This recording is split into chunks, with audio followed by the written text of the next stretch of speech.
U.S. President Donald Trump's decision to accept an offer to meet with North Korea's leader Kim Jong-un has elicited deep skepticism from many foreign policy experts and former high-ranking American officials. But while plenty of attention has been paid to the perils of Trump's decision, little has been said about the risks he would have faced had he declined Pyongyang's offer, or responded with preconditions. Maybe the truth is that North Korea made Trump an offer he couldn't refuse. The improbable proposal, the stage for Pyongyang's surprise overture, was set over the course of 2 years. As early as June 2016, Trump, then the presumptive Republican presidential nominee, expressed his willingness to meet and negotiate with North Korea's leader, possibly over a hamburger. What at the time may have been dismissed as empty campaign rhetoric turned out to reflect Trump's genuine belief that top-level dialogue with North Korea could produce results, whereas Washington's standard practice of hammering out agreements before acceding to such an historic summit had not. Shortly after taking office, Trump reiterated his openness to meeting Kim, with one qualification. In May 2017, the new American president told Bloomberg he would meet North Korea's dictator under the right circumstances. When asked during a daily press briefing to explain what Trump meant by this, then White House spokesman Sean Spicer struggled to come up with specifics. Only when asked directly if Pyongyang would need to first give up its nuclear weapons before Trump would meet the North Korean leader did Spicer say that he thought that was one of the preconditions.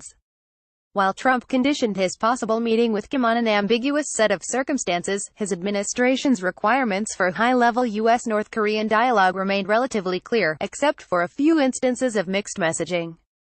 The right agenda. In April 2017, then U.S. Secretary of State Rex Tillerson set out the new administration's position on talks with the North during an interview with National Public Radio. According to Tillerson, dialogue with the Kim regime was possible provided Pyongyang was willing to discuss the right agenda, which, as he later clarified, meant focusing on the permanent denuclearization of the Korean peninsula. Despite Pyongyang's and Beijing's calls to lift its preconditions, Washington remained resolute until the Kim regime finally conceded in March. Following a February meeting with South Korea's President Moon Jae-in in Seoul, U.S. Vice President Mike Pence made clear that the Kim regime did not need to take concrete steps towards denuclearization before talks could occur, but said that discussions on denuclearization needed to happen at the outset of any talks with the North.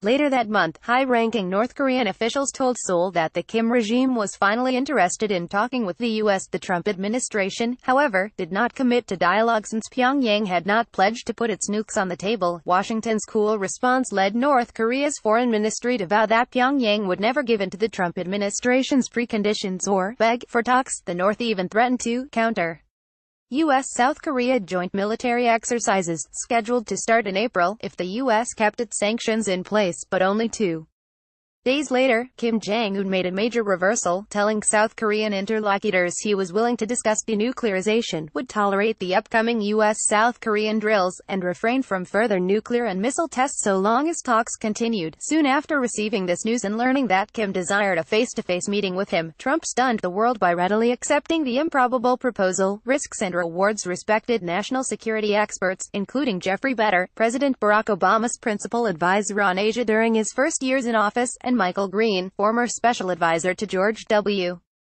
Bush for national security affairs, have highlighted the significant risks Trump runs by anointing himself negotiator-in-chief, and accepting Kim's offer without pause for deliberation. Yet Trump would also have faced serious risks had he not acceded to the North Korean leader's request. First, had Trump acted differently, he might have ruined any chance of establishing a basic level of trust with Pyongyang, which is essential if there is to be a negotiated settlement on the North Korean nuclear issue during his presidency. Since Trump suggested on multiple occasions he was willing to meet Kim under the right circumstances but never defined what these were, Pyongyang, quite reasonably, might have expected such a reward for backing off so dramatically from its hardline. In order to help Kim save face and preserve the possibility of a negotiated settlement, it might have been necessary for Trump to promptly accept the meeting and work out the details later, which allowed the U.S. to demonstrate good faith while leaving the option of backing out of the meeting open, should Pyongyang fail to keep the virtuous circle spinning during preparatory meetings. By refusing to meet Kim, Trump would also have jeopardized cooperation with South Korea and China on the North Korea issue. Since late last year, Beijing, Seoul, and Washington had been working to de-escalate tensions on the Korean peninsula, to create both a peaceful environment for the Pyeongchang Winter Games and a window of opportunity for engagement with Pyongyang, collision avoided after the Olympics concluded, and with a return to the old escalatory cycle of missile tests, threats, and military posturing looming with the announcement of new U.S. ROK military exercises only weeks away. South Korea's president began pushing Washington publicly to moderate its preconditions to talks with the Kim regime, without testing the diplomatic path, and perhaps squandering the last good chance at reaching a negotiated settlement with Pyongyang. It would have been hard for the Trump administration to convince Seoul to sign on to the ominous Phase 2 of Washington's maximum pressure campaign, especially since Seoul would have risked its improving relations with Beijing by doing so. It would also have been even more difficult to maintain Beijing's cooperation on sanctioning North Korea. Most important of all, had Trump rejected Pyongyang's unprecedented overture, he might have raised the odds, however slightly, of military conflict with North Korea.